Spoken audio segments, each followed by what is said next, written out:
Halo sahabatku, apa kabarnya kalian semua hari ini? Semoga selalu sehat, bahagia, dan dilimpahi rezeki dimanapun kalian berada ya.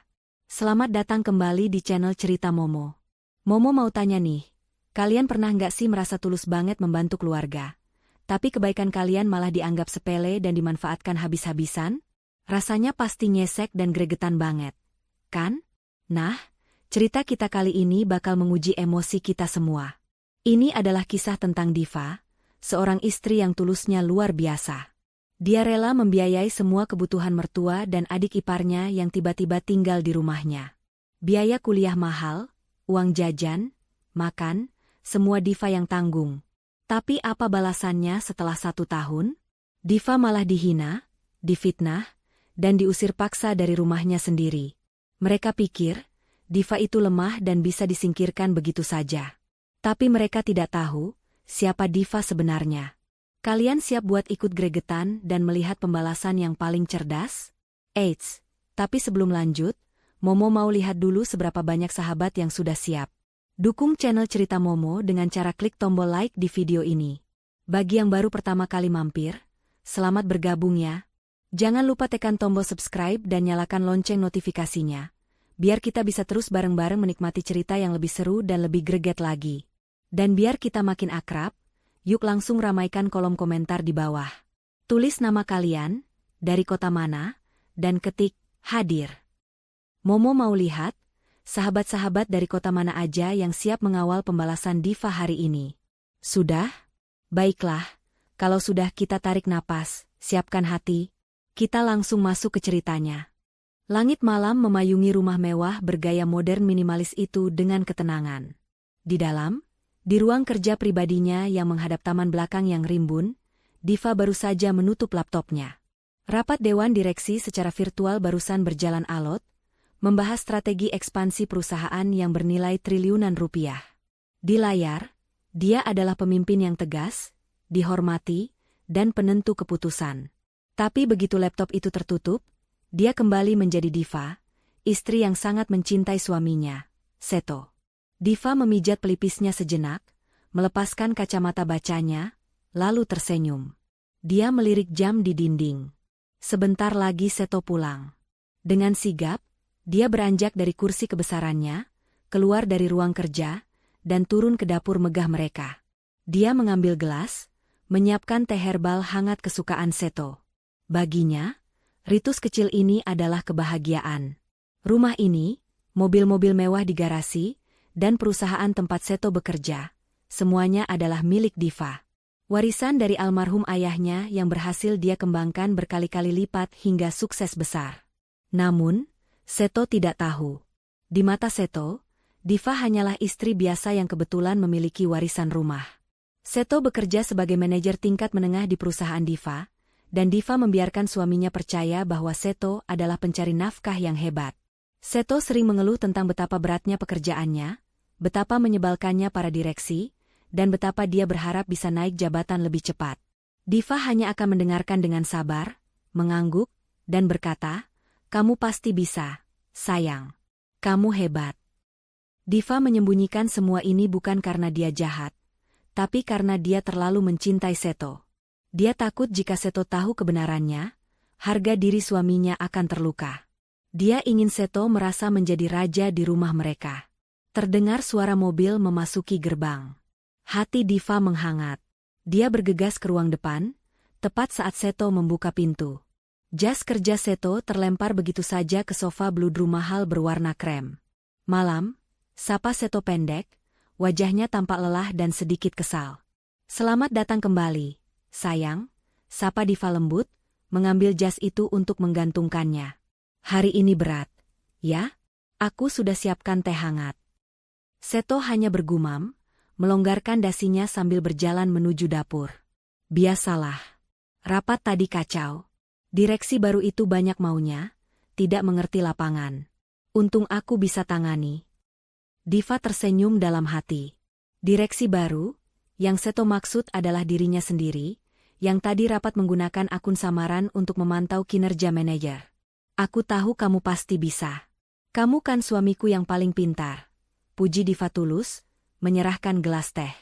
Baru saja Seto hendak meminumnya, bel rumah berbunyi nyaring, memecah ketenangan malam. Keduanya saling berpandangan. Siapa yang bertamu selarut ini? Seorang asisten rumah tangga bergegas membukakan pintu utama yang menjulang tinggi.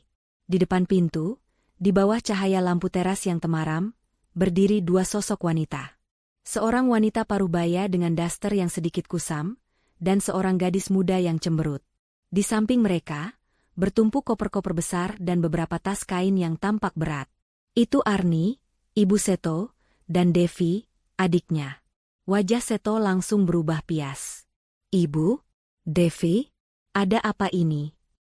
Arni, begitu melihat Seto, langsung memasang wajah paling menderita di dunia. Air matanya menggenang di pelupuk mata. Seto, anakku. Tolong ibu, Seto, ujarnya dengan suara bergetar, seolah menahan tangis yang hebat. Devi, si bungsu, hanya membuang muka, menendang pelan salah satu koper. Panas banget di luar. Banyak nyamuk lagi. Keluhnya, seolah kedatangan mereka adalah kesalahan orang lain. Seto melangkah maju, melewati Diva yang masih mematung di ambang pintu ruang tengah. Kenapa ini, Bu? Kenapa bawa semua koper ini malam-malam? Tanya Seto, nadanya cemas. Saat itulah tangis Arni pecah. Kami diusir, Seto. Diusir. Pemilik kontrakan kami tidak punya hati nurani. Tega dia, Seto. Tega. Arni terisak-isak, memukul-mukul dadanya.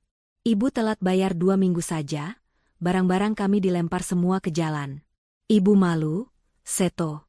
Malu sekali. Ibu tidak tahu harus kemana lagi selain ke kamu, nak Seto. Diva menarik napas dalam. Firasat buruk yang tadi hanya sekelebat, kini terasa semakin nyata. Dia tahu persis watak ibu mertua dan adik iparnya. Devi menimpali, dengan nada manja dan menyalahkan. Iya, Mas Seto. Jahat banget orang itu. Masa kita disuruh tidur di jalan? Kita mau tinggal di mana coba? Kak Diva kan baik. Rumahnya besar begini, kayak istana. Pasti bolehkan kita numpang? Ya kan? Kak? Sebentar aja kok.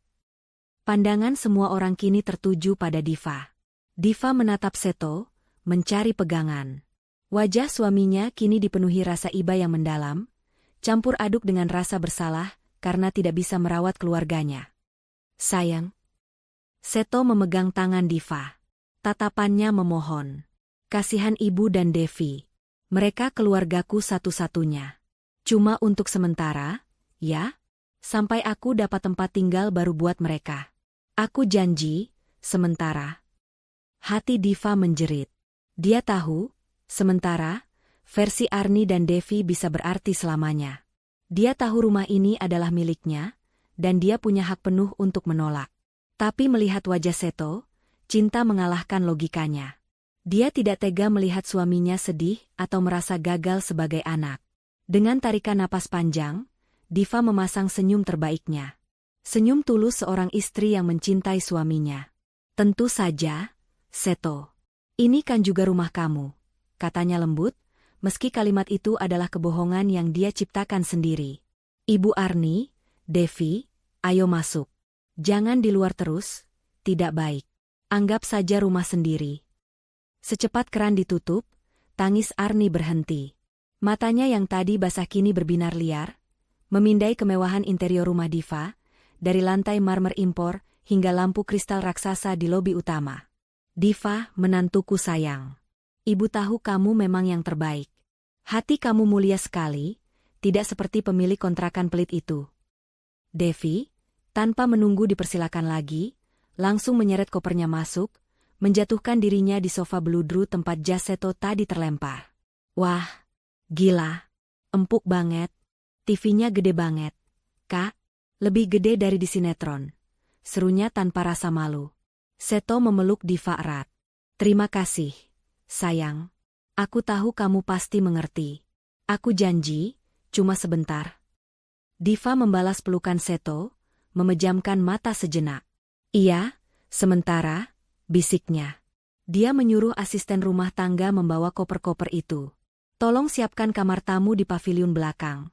Ya, perintah Diva. Namun Arni, yang telinganya setajam elang, langsung menyela. Loh, kok di pavilion? Div? Jauh sekali. Ibu ini sudah tua, nanti kalau mau panggil Seto atau butuh apa-apa bagaimana? Kamar di lantai 2 itu kan kosong?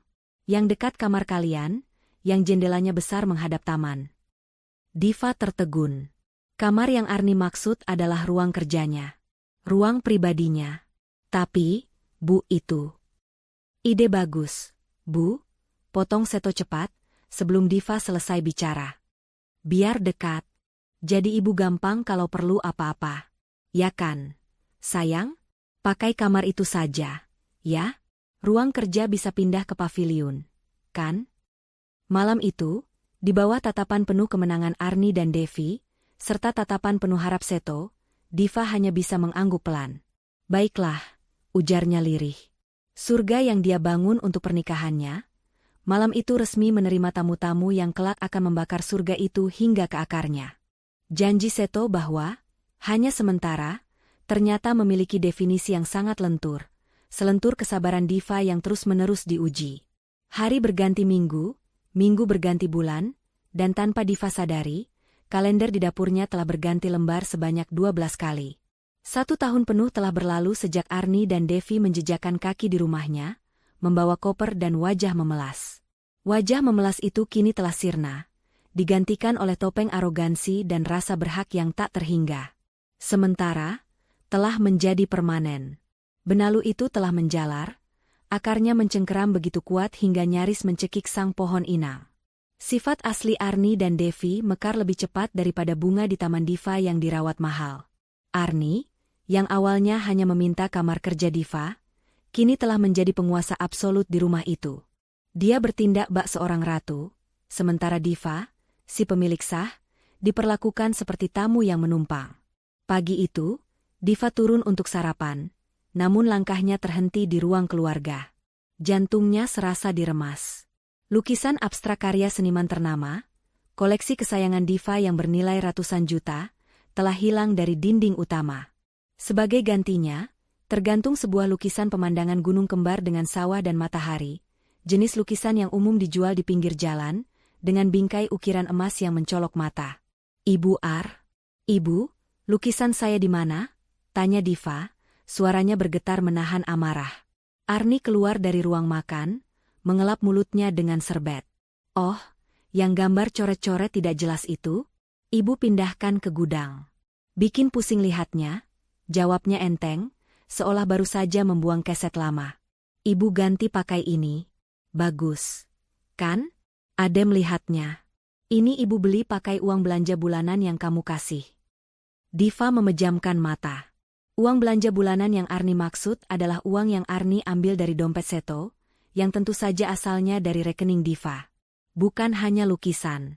Vas porselen antik peninggalan nenek Diva telah diganti dengan guci keramik naga berwarna-warni. Sofa bludru krem yang mewah kini ditutup permanen dengan sarung sofa motif bunga-bunga besar berwarna merah cabai. Biar tidak cepat kotor. Begitu alasan Arni. Setiap sudut rumahnya kini terasa asing. Arni bahkan mengatur menu harian, memecat asisten rumah tangga kepercayaan Diva karena dianggap tidak sopan, karena menolak membuatkan kopi di tengah malam, dan menggantinya dengan kerabat jauh dari kampungnya yang lebih patuh pada Arni. Jika Arni adalah sang ratu, maka Devi adalah putri mahkotanya. Gadis manja yang setahun lalu datang dengan wajah cemberut itu, kini telah lulus SMA.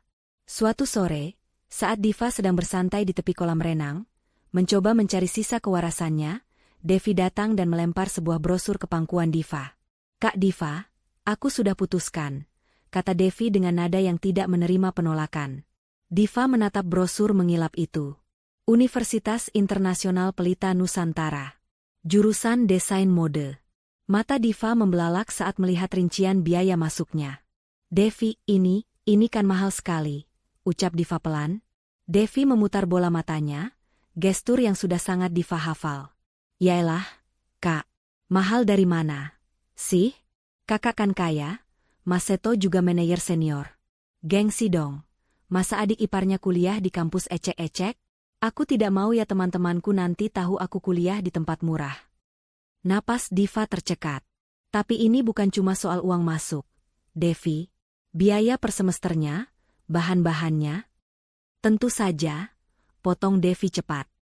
Makanya, aku butuh laptop keluaran terbaru yang speknya paling tinggi buat desain. Terus, aku butuh uang jajan bulanan. Teman-temanku itu standar pergaulannya tinggi. Minimal 15 juta sebulan, Kak. Itu buat beli bahan, buku, dan transport. Oh iya, aku tidak mau naik taksi online. Belikan aku mobil kecil saja, yang bekas juga tidak apa-apa, asal merek Eropa, rentetnya tanpa jeda. Diva kehilangan kata-kata. Dia menatap gadis di depannya. Tuntutan itu begitu absurd, begitu tidak tahu malu. Akan aku bicarakan dengan Mas Seto, hanya itu yang bisa keluar dari mulut Diva. Malamnya, kamar tidur utama yang seharusnya menjadi tempat raman bagi Diva, berubah menjadi medan perang. Sayang, kita perlu bicara. Mulai Diva hati-hati, saat Seto baru selesai mandi. Soal Devi, kan? Kenapa memangnya? Bagus dong dia mau kuliah, sahut Seto sambil mengeringkan rambut. Bagus, tapi permintaannya tidak masuk akal. Seto, universitas itu, laptop, mobil, uang jajan 15 juta sebulan? Itu berlebihan. Seto langsung berbalik, wajahnya mengeras. Berlebihan kamu bilang. Div? Itu adikku satu-satunya. Dia mau menuntut ilmu, dia mau sukses. Harusnya kamu dukung penuh. Kamu ini kenapa? Sih? Semenjak ada ibu dan Devi di sini, kamu jadi sensitif sekali. Aku sensitif? Diva tidak percaya mendengarnya. Seto, sadar tidak? Ibumu mengubah rumah ini seenaknya. Adikmu minta dibiayai hidup mewah yang bahkan kita dulu tidak pernah jalani. Aku ini? Cukup, bentak Seto. Bentakan itu menggelegar di kamar mereka, membekukan Diva di tempatnya. Ibu cuma ganti lukisan, kamu permasalahkan. Devi minta biaya kuliah, kamu sebut berlebihan. Dengar ya, Diva. Seto menunjuk wajah istrinya. Mereka itu keluargaku satu-satunya. Darah dagingku. Ibuku sudah membesarkanku susah payah sendirian. Devi itu adikku yang paling aku sayang. Mengertilah. Sudah kewajiban kita sebagai keluarga untuk membahagiakan mereka. Kamu ini cuma masalah uang saja perhitungan sekali sama keluargaku. Hancur. Hati Diva hancur berkeping-keping. Perhitungan? Dia dituduh perhitungan. Dia, yang memberikan seluruh hidupnya, perusahaannya, hartanya, untuk menopang harga diri Seto. Dia, yang membiayai setiap napas kemewahan yang Seto nikmati, yang kini juga dinikmati keluarganya. Tapi Seto, yang tidak tahu apa-apa, malah menusuknya dengan kata, perhitungan. Diva ingin sekali berteriak saat itu juga. Berteriak bahwa perusahaan tempat Seto bekerja adalah miliknya. Berteriak bahwa gaji manajer Seto tidak akan cukup bahkan untuk membayar tagihan listrik rumah ini. Berteriak bahwa dia adalah pemilik segalanya. Tapi melihat mata Seto yang memerah karena amarah, lidah Diva keluh. Cintanya yang bodoh kembali mengambil alih. Dia takut kehilangan Seto. Dia masih mencintai ilusi suaminya yang dia bangun sendiri. Diva menelan ludah, bersamaan dengan kekecewaan dan rasa sakitnya. Air mata yang tadi menggenang, dia paksa kembali masuk. Bukan begitu maksudku, Seto. Suaranya lirih. Maaf, kalau menurutmu itu baik, aku akan urus. Seto menghela napas, amarahnya mereda. Dia memeluk Diva. Pelukan yang dulu terasa hangat, kini terasa dingin dan menjerat. Nah, begitu dong, sayang. Aku tahu kamu istri yang paling pengertian. Mereka kan cuma sementara di sini, sampai Devi lulus kuliah dan mandiri. Diva memejamkan mata dalam pelukan itu. Sementara, yang kini berjangka waktu 4 tahun lagi. Keesokan harinya, rekening Devi terisi. Sebuah mobil city car baru terparkir di garasi. Dan di ruang keluarga, Arni tertawa penuh kemenangan saat menceritakan kebaikan menantunya kepada kerabatnya di telepon.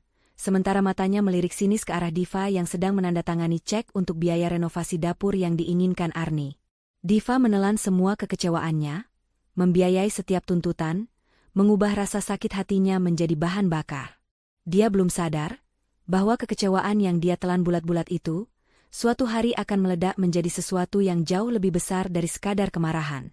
Waktu terus berjalan, namun bagi Diva, rasanya seperti berjalan di atas lumpur hisap. Setiap hari adalah perjuangan menelan kekecewaan baru. Rumahnya, istananya, kini telah sepenuhnya beralih fungsi menjadi markas besar bagi Arni dan Devi. Arni semakin berani memindahkan perabotan antik milik Diva, menggantinya dengan barang-barang pilihan seleranya yang norak dan mencolok. Devi, yang kini resmi menjadi mahasiswi paling bergaya di kampusnya berkat mobil dan uang jajan tak terbatas dari Diva, semakin jarang terlihat di rumah. Kalaupun pulang, dia hanya membawa tumpukan cucian kotor dan tagihan kartu kredit baru untuk Kak Diva bayar. Seto, suaminya, semakin jauh. Dia sibuk. Selalu itu jawabannya. Sibuk rapat, sibuk mengurus klien baru, sibuk mengejar target. Ironisnya, Diva tahu persis suaminya tidak sesibuk itu.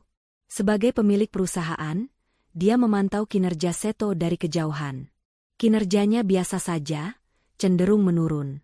Namun, Seto pulang setiap malam dengan aura seorang pria sukses yang kelelahan, menuntut dilayani, dan semakin sensitif jika Diva mencoba mengeluh tentang ibu atau adiknya.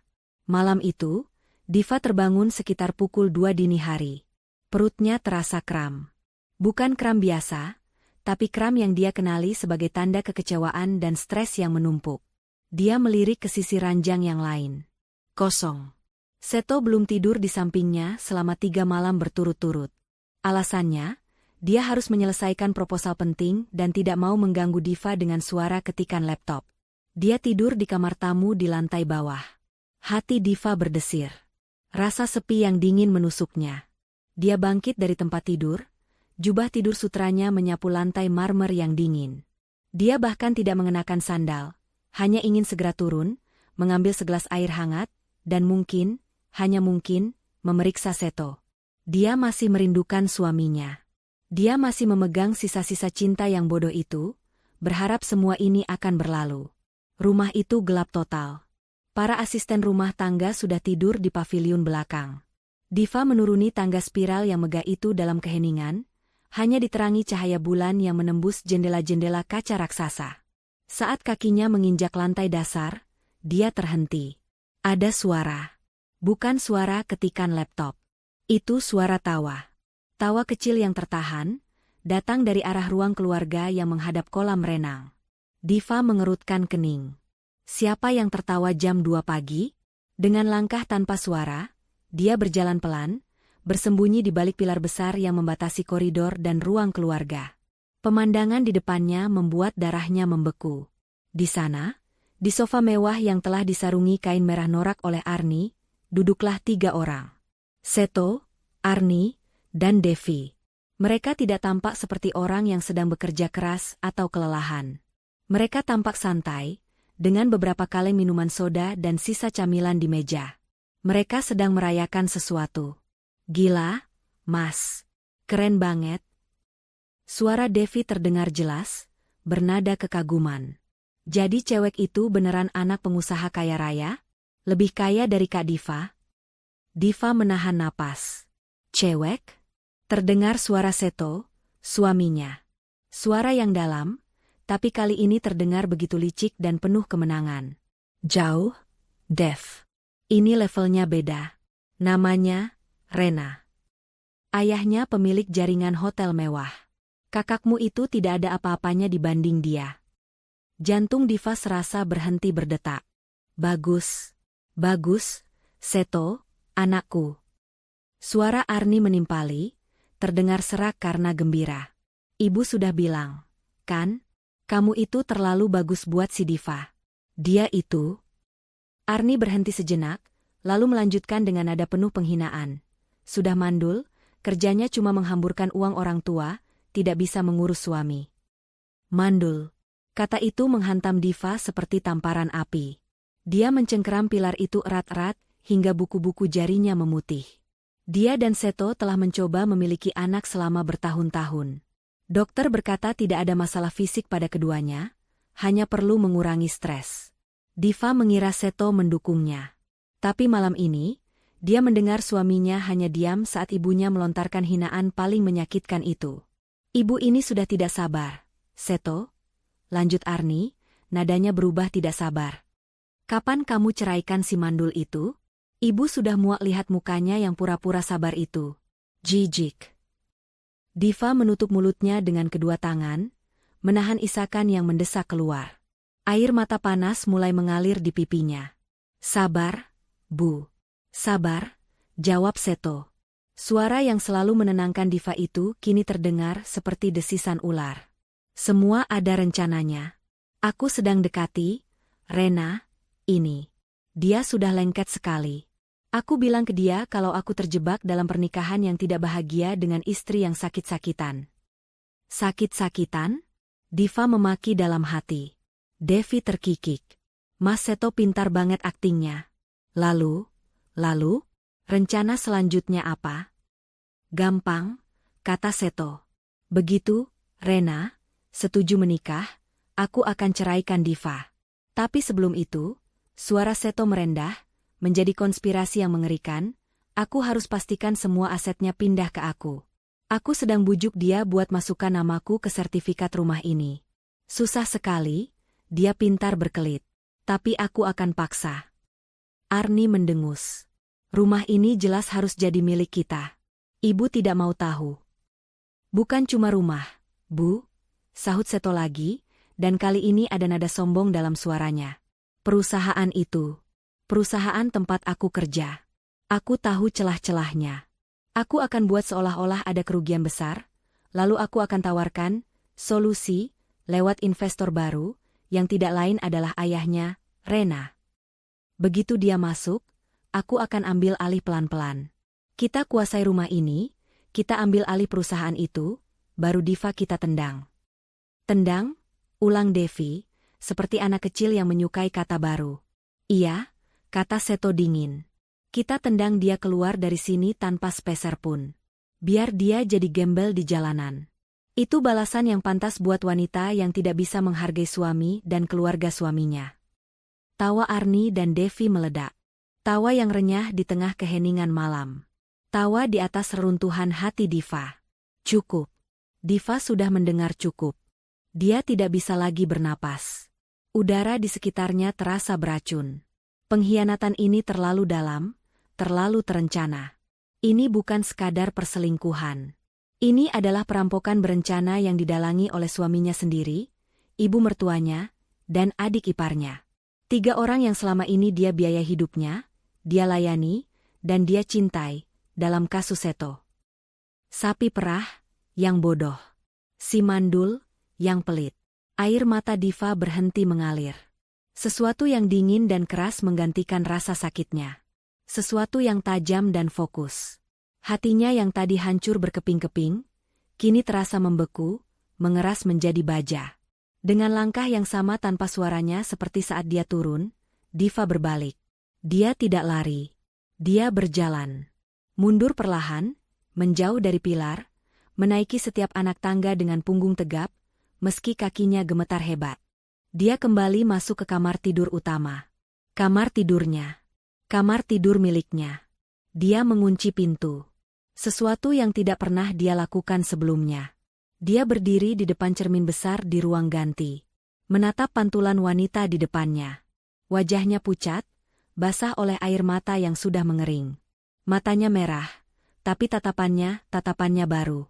Wanita yang baik hati, yang naif, yang selalu mengalah demi cinta, telah mati malam ini. Dibunuh oleh tawa 3 orang di lantai bawah. Diva menyeka sisa air mata di pipinya dengan kasar. Dia tidak akan menangis lagi. Tidak untuk mereka. Dia pura-pura tidak mendengar apa-apa. Besok pagi, dia akan bangun, tersenyum pada Seto, menyapa Arni, dan menanyakan kuliah Devi. Dia akan memainkan perannya sebagai Diva yang bodoh, dengan lebih baik dari sebelumnya. Tapi di balik senyum itu, rencananya sendiri mulai terbentuk. Mereka ingin bermain? Baiklah. Mereka lupa satu hal. Mereka bermain di kandang singa betina, dan mereka baru saja membangunkan singa itu dari tidur panjangnya. Pagi datang terlalu cepat. Sinar matahari yang menembus celah tirai sutra di kamarnya terasa seperti silet yang mengiris mata Diva. Dia tidak tidur sekejap pun. Sepanjang sisa malam, dia hanya berbaring diam, mendengarkan napasnya sendiri yang teratur, sementara otaknya menyusun ribuan strategi. Tubuhnya kaku, dingin, seolah sisa-sisa kehangatan cinta yang pernah dia miliki untuk Seto telah menguap seluruhnya bersama embun pagi. Pukul 6 pagi, dia mendengar suara alarm dari kamar tamu di lantai bawah, diikuti suara pancuran air.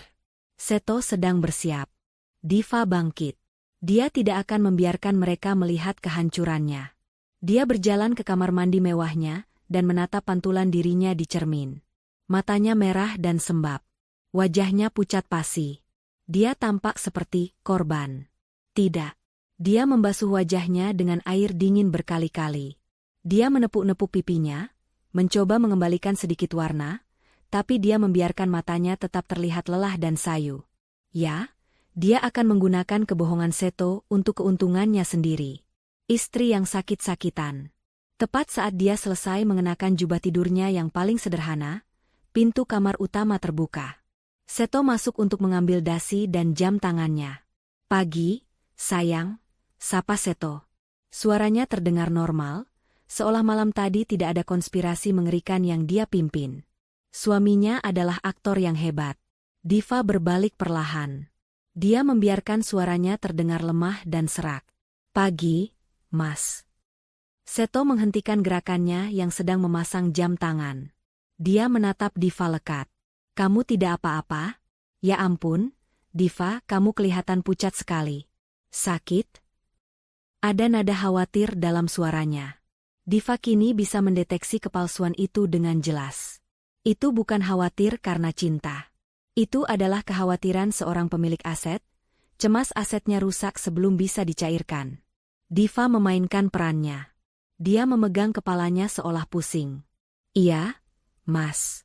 Badanku tidak enak sekali dari semalam. Rasanya mau demam. Maaf, aku mungkin tidak bisa siapkan sarapanmu." Seto segera mendekat, memegang bahu Diva. "Hei, tidak apa-apa. Kamu istirahat saja. Biar nanti Bei Inah yang siapkan." Dia menempelkan punggung tangannya ke dahi Diva. "Agak hangat, ya? Nanti minum obat, ya? Aku tidak mau kamu sakit-sakitan." Sakit-sakitan. Lagi-lagi kata itu. Diva harus menahan keinginan untuk meludahi wajah pria itu. Sebaliknya, dia bersandar lemah di bahu suaminya. "Iya, Mas. Mungkin aku cuma butuh istirahat." "Bagus," kata Seto, menepuk punggungnya. "Kamu istirahat saja di kamar seharian. Nanti aku telepon dari kantor." Diva hanya mengangguk. Seto mengambil tas kerjanya, mencium kening Diva sekilas, ciuman yang terasa dingin seperti es, lalu pergi. Diva tetap diam di tempatnya, mendengarkan langkah kaki Seto menuruni tangga, diikuti tawa Devi dan suara cempreng Arni yang sudah ribut di meja makan. Diva tetap di kamar. Dia butuh alasan untuk mengunci diri. Sekitar 1 jam kemudian, Arni mengetuk pintu kamarnya dengan kasar. Diva, kamu ini jadi istri bagaimana? Suami berangkat kerja tidak kamu antarkan ke depan. Malah mengunci diri." Diva membuka pintu sedikit, hanya memperlihatkan separuh wajahnya yang pucat. "Maaf, Bu. Badan saya tidak enak sekali." Arni mendengus. Matanya memindai penampilan Diva dengan tatapan menghina. "Halah, manja. Sakit sedikit saja sudah seperti mau mati. Ibu dulu, biarpun sakit kepala 7 keliling, tetap harus melayani bapakmu. Dasar istri zaman sekarang. Pantas saja." Arni tidak melanjutkan kalimatnya, tapi Diva tahu apa yang ada di kepalanya. "Pantas saja mandul. Saya mau istirahat, Bu," kata Diva dingin, lalu menutup pintu pelan-pelan dan menguncinya kembali. Terdengar Arni menggerutu di luar pintu sebelum akhirnya langkah kakinya menjauh. Kamar itu kembali sunyi. Diva menghela napas. Dia aman. Untuk saat ini, dia menunggu. Mendengar suara mobil Seto meninggalkan gerbang. Disusul suara mobil Devi yang menderu, mungkin akan pergi ke kampusnya atau ke salon. Dia menunggu sampai dia yakin Arni sudah duduk manis di depan televisi, tenggelam dalam sinetron pagi kesayangannya. Barulah Diva bergerak. Dia tidak menyentuh ponselnya yang biasa tergeletak di meja nakas. Dia berjalan ke ruang ganti pribadinya, membuka lemari pakaian yang paling besar, dan menekan panel kayu tersembunyi di baliknya. Sebuah brankas kecil terbuka. Di dalamnya, tergeletak sebuah ponsel satelit dan satu ponsel pintar seri terbaru yang dibungkus kain bludru. Ini adalah gawai komunikasi rahasianya, yang hanya dia gunakan untuk urusan bisnis paling penting dan darurat, yang tidak diketahui siapapun, bahkan oleh Seto. Dia menyalakan ponsel pintar itu. Jarinya dengan cepat menekan satu nomor panggil cepat yang sudah dihafalnya di luar kepala. Dering ketiga, panggilan itu diangkat. Diva? Suara di seberang terdengar tajam, profesional, dan sedikit terkeurasi. Tidak ada basa-basi. Ralin, desis Diva. Ralin SH, MH sepupu Diva dari pihak almarhum ayahnya. Mereka tumbuh besar bersama. Jika Diva adalah otak di balik kerajaan bisnis yang tenang, Ralin adalah pedang yang tajam. Seorang pengacara sengketa korporasi paling ditakuti di usianya yang baru menginjak 30-an. Ralin adalah satu-satunya orang di dunia yang tahu seberapa besar kekayaan Diva, seberapa rumit asetnya, dan seberapa tajam pikiran Diva sebenarnya. Kamu pakai nomor hitam. Ada masalah apa? Tanya Ralin langsung. Perusahaan kita diakuisisi paksa? Ada yang membobol rekening kita di Swiss. Diva tersenyum getir. Aku harap semudah itu, Ralin. Ini lebih buruk. Ini masalah di rumah. Hening sejenak. Ralin tahu Diva tidak akan pernah menggunakan nomor itu untuk masalah rumah tangga biasa. Jelaskan, kata Ralin singkat. Dan Diva menjelaskan. Semuanya. Tanpa tangis. Tanpa jeda emosional. Dia menceritakannya dengan detail yang presisi dan dingin, seolah sedang memaparkan kronologi kasus di pengadilan. Tentang Seto yang dia cintai. Tentang Arni dan Devi yang dia terima. Tentang percakapan jam 2 dini hari. Tentang rencana perampokan aset. Tentang penghinaan, si mandul, dan sakit-sakitan. Tentang rencana mereka menendangnya ke jalanan. Di seberang telepon, Ralin mendengarkan tanpa menyela. Setelah Diva selesai, keheningan berlangsung selama 10 detik. Parasit, desis Ralin. Suaranya terdengar sangat marah. Bukan, mereka bukan parasit. Mereka adalah virus. Brengsek. Aku bisa kirim somasi pengusiran sore ini juga, Div. Kita bisa seret mereka keluar dari rumahmu dengan 2 polisi yang kamu sebutkan namanya tadi. Kita bekukan rekening Seto. Kita. Tidak, potong Diva. Suaranya begitu dingin hingga Ralin terdiam. Itu terlalu cepat, Ralin. Itu hadiah. Bukan hukuman. Ralin terdiam lagi. Lalu, kamu mau apa? Kamu telepon aku sebagai pengacara atau sebagai sepupu? Aku telepon kamu sebagai keduanya, jawab Diva. Mereka menghinaku. Mereka berencana merampokku. Aku tidak mau mereka hanya pergi. Aku mau mereka hancur oleh keserakahan mereka sendiri. Aku mau mereka berharap setinggi langit, sebelum aku potong sayap mereka dan jatuhkan mereka ke lumpur paling dalam.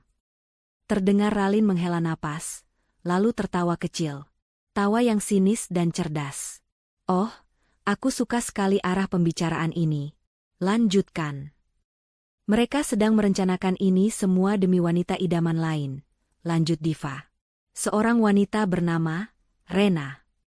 Menurut Seto, dia anak pengusaha kaya raya, pemilik jaringan hotel. Oke. Aku akan lacak wanita ini, kata Ralin sigap. Tidak perlu, kata Diva. Karena, Rena, itu belum ada. Seto baru berencana mendekatinya. Dia berbohong pada ibu dan adiknya. Dia baru akan mencari mangsa. Pria bodoh yang sombong, cibir Ralin. Tepat. Dan kebodohannya adalah senjata kita, kata Diva. Dia butuh Rena untuk menjalankan rencananya. Jadi, kita akan berikan dia Rena. Hening. Kali ini lebih lama. Diva bisa membayangkan otak Ralin berputar, menghubungkan titik-titik. Div, jangan bilang. Ya, kata Diva. Aku punya proyek baru untukmu, Ralin. Sepupumu ini sedang dikhianati, dan aku butuh bantuanmu. Kamu mau aku menyamar? Suara Ralin terdengar tidak percaya, tapi juga geli. Kamu pengacara terhebat. Kamu bisa berakting di ruang sidang, kamu bisa berakting di depan Seto, desak Diva. Kamu cantik, kamu cerdas, kamu tahu hukum. Siapa lagi yang bisa memerankan Rena, si anak pengusaha kaya, lebih baik darimu? Kamu bisa memancing mereka. Kamu bisa merekam semua pengakuan mereka. Kamu bisa membuat mereka menandatangani dokumen yang akan menjerat mereka selamanya. Ralin tertawa lepas. Diva, ini gila. Ini seperti di sinetron yang sering ditonton ibumu. Mereja mengubah hidupku jadi sinetron murahan, Ralin. Jadi, aku akan berikan mereka akhir yang pantas, dengan sutradara dan pemain utama yang aku pilih sendiri. Balas Diva, suaranya mengeras. Baiklah, kata Ralin, nadanya berubah serius. Aku terima proyek ini. Ini akan jadi liburan paling menarik dalam hidupku. Jadi, Rena, ini, seperti apa kepribadiannya? Glamor, manja, sedikit sombong, tapi sangat kaya, dan sangat terpesona pada pria, hebat, seperti Seto, jelas Diva. Menjijikan, desis Ralin. Aku suka. Aku akan atur cuti darurat dari kantor. Urusan keluarga di Swiss, mungkin. Kapan aku mulai? Segera, kata Diva. Aku akan kirimkan profil lengkap Seto. Kebiasaannya, tempat nongkrong favoritnya setelah jam kantor, jenis parfum yang dia suka. Kita akan buat pertemuan, tidak sengaja, yang tidak akan pernah dia lupakan. Siap, bos, kata Ralin. Mereka menutup telepon. Diva menghapus semua jejak panggilan dari ponsel rahasia itu, dan menyimpannya kembali ke brankas. Dia kembali ke tempat tidur, menarik selimut hingga ke dagu. Topeng, istri sakit, kembali terpasang. Dia memejamkan mata, dan untuk pertama kalinya setelah kehancurannya semalam, dia tersenyum. Senyuman tipis, dingin, dan penuh perhitungan. Permainan telah dimulai. Sudah 1 minggu Diva mengurung diri dalam topeng, istri yang sakit. Pagi hari, dia akan memaksakan wajahnya terlihat pucat, meminum teh herbal di kamar, dan hanya berbicara seperlunya. Dia mendengar dari balik pintu kamarnya yang terkunci, rutinitas neraka kecilnya berjalan seperti biasa. Arni yang menggerutu karena Diva tidak juga sembuh untuk melayani mereka, Devi yang mengeluh karena harus memesan makanan dari luar, karena asisten rumah tangga yang baru tidak becus memasak sesuai selera liarnya, dan Seto, yang hanya mampir ke kamar di pagi dan malam hari dengan kunjungan singkat yang penuh kepura-puraan. Kamu istirahat saja, sayang. Jangan pikirkan apa-apa, kata Seto setiap pagi, sebelum mengikat dasinya, dasi yang dulu selalu Diva pilihkan, kini dia pilih sendiri. Hati-hati di jalan, Mas, jawab Diva, suaranya dibuat lemah. Begitu pintu depan tertutup dan Diva mendengar deru mobil Seto menjauh, transformasinya dimulai. Wajah pucat itu segera dibasuh. Mata yang sayu menjadi tajam. Jubah tidur diganti dengan pakaian kerja yang nyaman. Kamar tidur utama yang luas itu telah berubah menjadi pusat komando. Di ponsel rahasianya, data-data mengalir. Dia telah mentransfer sejumlah besar uang ke rekening baru yang dibuat atas nama Ralin Renaldi di Bank Internasional. Bukan sembarang rekening, tapi rekening private banking yang memerlukan saldo minimum puluhan miliar, sesuatu yang dia atur dengan 1 panggilan telepon. Dia juga mengirimkan paket ke apartemen mewah Ralin, berisi beberapa gaun kutur dari lemari pribadinya, 1 set perhiasan berlian murni, dan sebuah jam tangan edisi terbatas yang harganya setara dengan 3 kali gaji tahunan Seto. Dia juga mengirimkan kunci sebuah mobil sport mewah berwarna midnight blue yang terparkir di basement apartemen Ralin. Ini adalah properti Rena. Pesan terkirim ke Ralin, Kamis. Pukul 7 malam. Crystal Lounge, Hotel Imperial. Dia pikir di sanalah tempat para eksekutif top berkumpul. Dia biasanya duduk di bar, memesan whisky, mencoba terlihat penting. Dia mangsa yang mudah. Ralin, di apartemennya, membaca pesan itu sambil tersenyum di depan cermin. Dia sudah berubah. Rambutnya yang biasanya diikat rapi ala pengacara, kini tergerai bergelombang, warnanya sedikit lebih terang. Riasannya sempurna, menonjolkan aura kaya yang angkuh. Gaun hitam sederhana namun berpotongan sempurna yang dikirim Diva memeluk tubuhnya. Kalung berlian yang melingkari lehernya berkilau dingin. Dia bukan lagi Ralin, SH, MH. Dia adalah Rena, sang ahli waris. Kamis malam itu, Seto berdandan lebih rapi dari biasanya. Dia memakai setelan terbaiknya dan parfum mahal yang sebenarnya Diva belikan untuk ulang tahunnya. "Kamu mau kemana, Mas?" "Rapi sekali," tanya Diva dari tempat tidurnya, memainkan perannya dengan sempurna. "Oh, ada pertemuan penting dengan calon investor." "Sayang," bohong Seto lancar. "Mungkin pulang agak malam." "Kamu jangan tunggu aku, langsung tidur saja. Minum obatmu." "Iya, Mas." "Sukses." "Ya," desis Diva. Seto tersenyum puas, merasa segalanya berjalan sesuai rencana. Istrinya sakit, tidak curiga, dan patuh. Dia meninggalkan rumah dengan perasaan di atas angin, siap menaklukkan dunia, atau setidaknya, menaklukkan Rena. Crystal Lounge adalah tempat yang persis seperti yang Diva gambarkan. Penuh dengan pria-pria berjas yang berusaha terlihat lebih sukses daripada kenyataannya, dan wanita-wanita yang mencari pria-pria tersebut. Seto memesan segelas whisky single malt mahal, menahan sedikit rasa tidak rela saat melihat harganya, tapi dia harus menjaga citra. Dia melirik ke sekeliling, mencari target. Tepat pukul 7:30, pintu lounge terbuka. Seluruh ruangan seolah terhenti sejenak. Keheningan singkat menyapu, hanya menyisakan denting pelan piano di sudut. "Ralin, Rena, masuk." Dia tidak berjalan, dia meluncur. Aura kemewahan yang dia bawa begitu pekat, hingga membuat minuman di tangan Seto terasa seperti air selokan. Dia tidak seperti wanita-wanita lain di ruangan itu yang berpakaian mencolok. Rena tampak elegan tanpa usaha. Dia mengabaikan tatapan memuja dan iri di sekelilingnya, dan duduk di meja lounge yang sedikit privat di sudut, bukan di bar. Seto menelan ludah. Jantungnya berdebar kencang. Itu dia. Itu adalah jenis wanita yang dia impikan. Ini adalah tiket emasnya. Dia menunggu. Dia tidak bisa langsung menghampiri. Wanita seperti itu akan menolaknya. Dia harus mencari celah. Rena memesan sebotol sampanye paling mahal di menu tanpa melirik harganya. Dia menyesapnya sendirian, tampak sedikit bosan. Inilah celahnya. Seto merapikan jasnya, menghabiskan minumannya dalam sekali teguk untuk keberanian, lalu berjalan menghampiri meja Rena. "Permisi," kata Seto, mencoba membuat suaranya terdengar berwibawa dan santai. "Saya perhatikan Anda sendirian.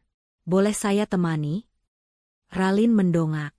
Dia menatap Seto dari ujung rambut sampai ujung sepatu. Pandangan matanya dingin, menganalisis. Dia membiarkan keheningan menggantung selama beberapa detik yang membuat Seto tidak nyaman. "Saya sedang tidak menunggu siapa pura," katanya, suaranya rendah dan sedikit angkuh. "Tapi saya juga sedang tidak ingin diganggu." Penolakan halus itu, alih-alih membuatnya mundur, justru membuat Seto semakin tertantang. "Hanya 5 menit, bujuk Seto, mengeluarkan senyum paling menawannya. "Wanita secantik Anda tidak seharusnya minum sampanye sendirian di tempat seperti ini." Rena tertawa kecil, tawa yang terdengar seperti denting kristal yang mahal. Rayuan yang murahan. "Tapi, baiklah. 5 menit." Seto duduk. Jantungnya berpacu. "Saya Seto." "Rena," jawab Ralin singkat. Obrolan dimulai. Seto menjual dirinya habis-habisan. Dia tidak menyebut dirinya manajer. Dia menyebut dirinya pengelola strategi senior di sebuah perusahaan investasi properti yang sedang berkembang pesat, kebohongan yang dia karang di tempat. Dia bicara tentang ambisinya, tentang visinya. Rena, Ralin, mendengarkan dengan ekspresi yang sulit ditebak. Dia tampak setengah bosan, setengah terhibur. "Perusahaan properti, katamu?" tanyanya, memutar-mutar gelas sampanyenya. "Membosankan. Ayahku bergerak di bidang perhotelan. Dia selalu bilang, properti itu lambat sekali untungnya." Bingo. Hati Seto bersorak. Perhotelan? Ini pasti dia. Rena, yang dia cari. Justru itu tantangannya, balas Seto cepat. Tapi saya setuju. Bisnis keluarga Anda pasti jauh lebih menarik. Saya dengar jaringan hotel mewah sedang ekspansi besar-besaran. Rena mengangkat bahu. Entahlah. Ayah baru saja membelikanku satu hotel kecil di Bali untuk aku kelola. Dia bilang itu, uang mainan, untukku belajar. Menyebalkan sekali, aku jadi tidak punya waktu liburan. Keluhnya, dengan nada manja yang dibuat-buat. Rahang Seto hampir jatuh. Hotel di Bali sebagai uang mainan? Pasti berat mengelolanya sendirian. Pancing Seto, matanya bersinar oleh keserakahan. Rena menatapnya. Memang, aku butuh orang yang ambisius. Yang tahu cara kerja lapangan, bukan hanya teori. Dia sengaja membuat jeda. Tapi pria ambisius zaman sekarang sulit dicari. Kebanyakan hanya. Dia melirik Seto lagi, pandai bicara. Umpan itu dilempar begitu saja.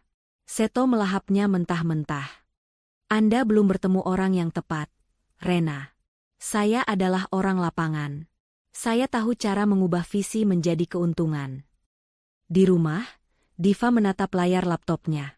Sebuah titik merah berkedip di peta real time, Crystal Lounge, Hotel Imperial. Di sampingnya, sebuah software perekam suara yang terhubung dengan bros berlian di gaun Ralin sedang aktif, mentransmisikan audio dengan jernih. Dia mendengar setiap kata-kata suaminya. Setiap kebohongan. Setiap kesombongan. Diva tersenyum dingin. Umpan telah dimakan. Seto pulang pukul 1 dini hari. Dia masuk ke kamar dengan langkah ringan, bersiul pelan. Dia mengira Diva sudah tidur pulas. Dia menatap istrinya yang terbaring, lemah, di ranjang. Kasihan sekali kamu, Div, bisiknya di kegelapan. Sakit-sakitan. Tapi tenang saja, sebentar lagi penderitaanmu selesai. Dan penderitaanku juga. Dia tersenyum puas, tidak menyadari bahwa wanita yang lemah di ranjang itu sedang membuka matanya di kegelapan, menatap punggungnya dengan tatapan seekor predator yang telah mengunci mangsanya. Seto sedang mabuk kepayang. Dunia terasa berputar di bawah kakinya, dan dia adalah porosnya. Pertemuannya dengan Rena di Crystal Lounge minggu lalu telah mengubah segalanya. Wanita itu adalah perwujudan dari semua impian liarnya. Kaya raya, cantik, sedikit angkuh, dan yang terpenting, tampak sangat terkesan dengan visi dan ambisi Seto. Mereka mulai berkomunikasi intens.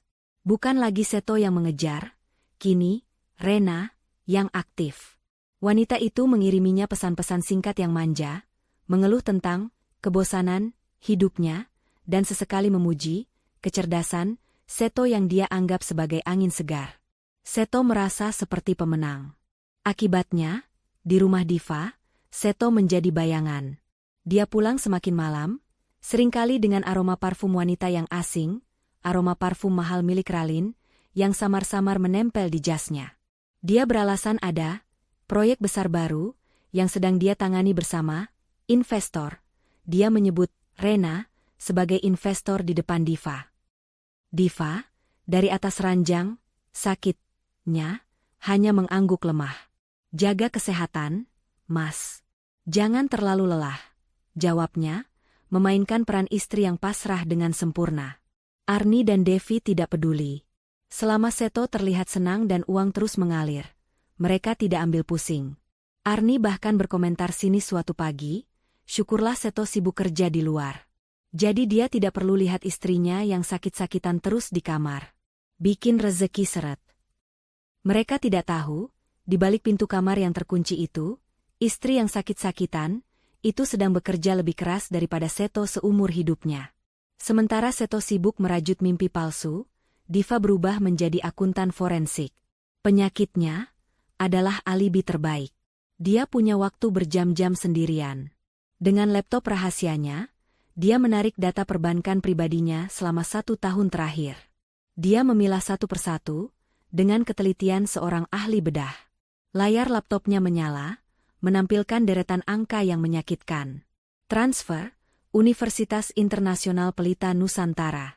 Keterangan, biaya pendaftaran Devi. 500 juta rupiah. Transfer, dealer mobil mewah Jaya Abadi. Keterangan, DP mobil Devi. 250 juta rupiah. Transfer, showroom mobil Eropa. Keterangan, pelunasan City Car Devi. 200 juta rupiah. Transfer bulanan, 12 kali rekening Devi. Keterangan, uang jajan. Total, 180 juta rupiah. Tarik tunai, atas nama Seto, dari rekening gabungan rata-rata 30 juta per bulan. Total, 360 juta rupiah. Diva tahu ini adalah uang, jajan, untuk Arni. Transfer, kontraktor renovasi Jaya. Keterangan, renovasi dapur Ibu Arni. 200 juta rupiah. Tagihan kartu kredit tambahan, atas nama Devi dan Arni, di-backup oleh rekening Diva total selama setahun, 450 juta rupiah. Diva menatap total angka di bagian bawah layar. Miliaran.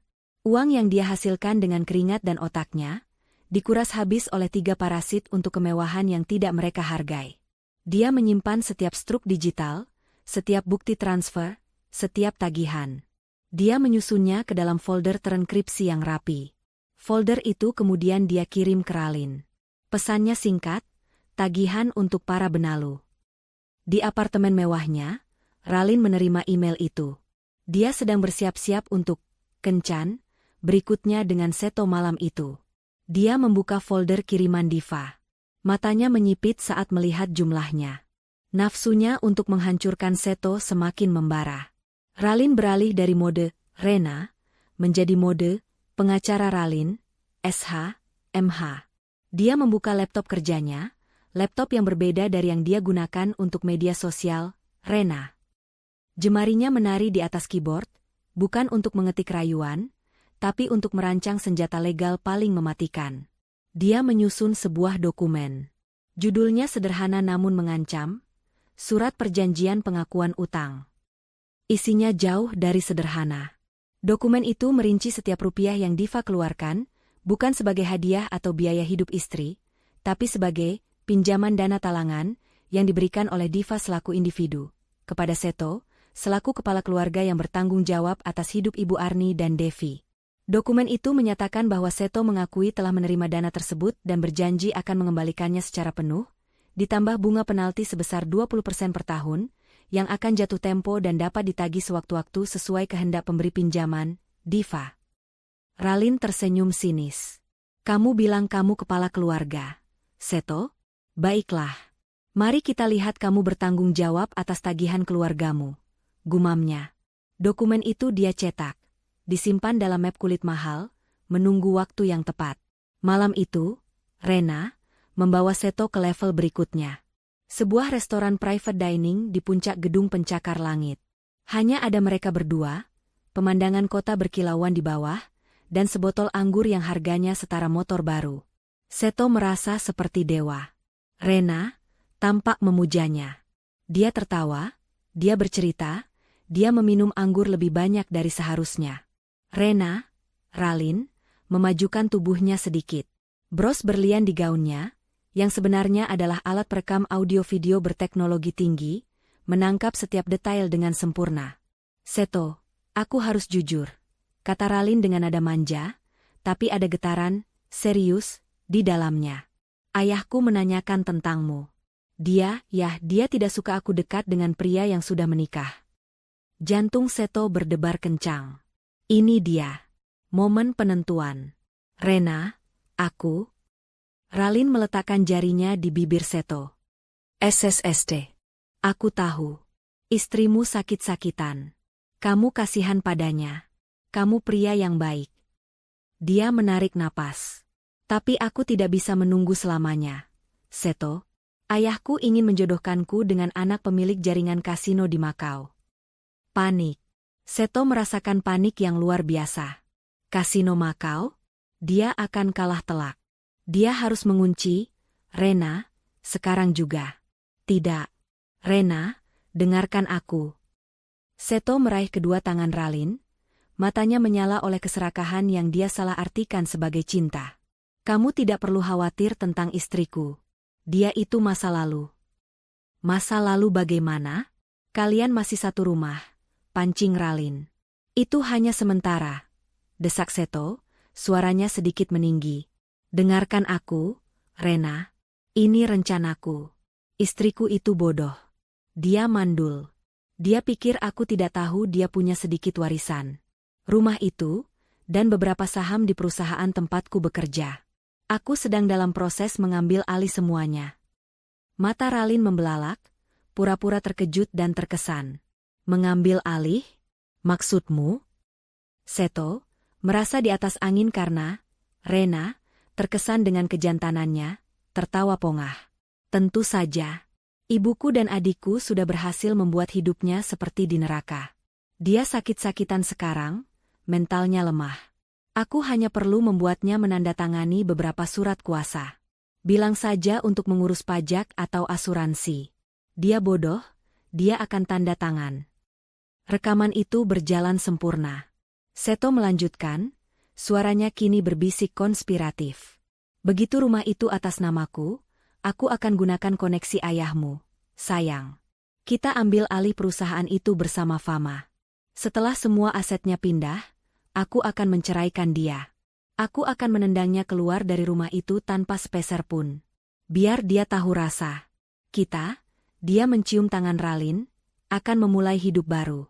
Hidup yang pantas untuk kita. Ralin menahan keinginan untuk mematahkan tangan pria itu.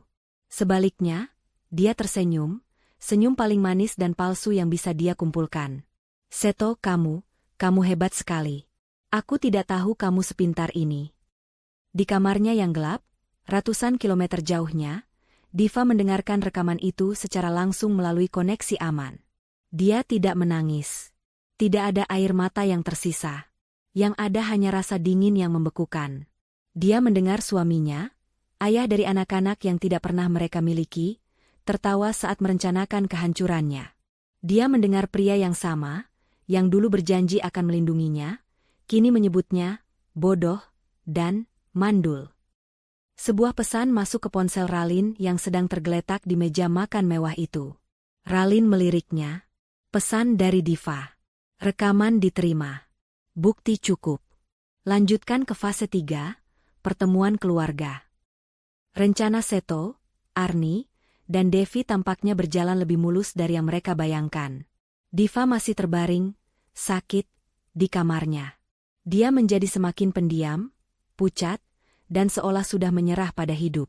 Dia tidak pernah lagi mempertanyakan pengeluaran, tidak pernah lagi mengeluh tentang perabotan yang diganti, dan hanya makan apa yang diantarkan ke kamarnya. Bagi ketiga parasit itu, Diva sudah hancur mentalnya. Sempurna. Seto merasa inilah saat yang tepat. Dia sudah tidak sabar. Rena, terus-menerus mendesaknya. Mengatakan bahwa ayahnya mulai marah karena dia berhubungan dengan pria beristri. Seto harus membuktikan keseriusannya, dan langkah pertama adalah memperkenalkan Rena kepada keluarganya. Maka, sebuah makan malam mewah diatur. Sayang, kata Seto suatu sore, masuk ke kamar Diva yang temaram. Dia sengaja membuka sedikit tirai, seolah membawa pencerahan. Malam ini aku ada makan malam penting. Dengan ibu dan Devi. Diva, yang sedang bersandar di bantal, menatapnya dengan mata sayu. Oh ya, Mas, tumben sekali. Seto tersenyum. Senyum yang dimaksudkan untuk menenangkan, tapi di mata Diva, itu adalah senyum licik. Iya, aku mau merayakan kita. Sebentar lagi kan proyek besarku berhasil. Aku mau ajak ibu dan Devi makan enak. Kamu mau ikut? Tawaran itu palsu. Seto tahu Diva akan menolak. Diva menggeleng pelan, batuk kecil. Tidak, Mas. Badanku masih tidak karuan. Kalian saja. Bersenang-senang, ya? Nah, kan? Seto pura-pura kecewa. Kamu ini, selalu sakit-sakitan. Ya sudah, kalau begitu aku titip ibu dan Devi, ya. Maksudku, aku pergi sama mereka. Dia meralat ucapannya dengan canggung. Kamu istirahat. Aku mungkin pulang larut sekali. Iya, Mas. Begitu Seto keluar kamar, senyum palsunya lenyap. Dia segera menelepon Arni. Bu, cepat siap-siap. Dandan yang paling bagus. Jangan norak. Kita jemput Devi di kampusnya, langsung ke restoran. Arni dan Devi menjerit kegirangan di seberang telepon. Mereka tahu hari ini adalah hari besar. Hari di mana mereka akan bertemu, mesin uang, yang baru. Restoran yang dipilih adalah El Orangerie, sebuah restoran Prancis eksklusif di lantai teratas sebuah hotel bintang 5, di mana daftar tunggunya saja bisa berbulan-bulan. Tentu saja, Rena, yang memesankan tempat di private room mereka. Arni dan Devi berdandan habis-habisan.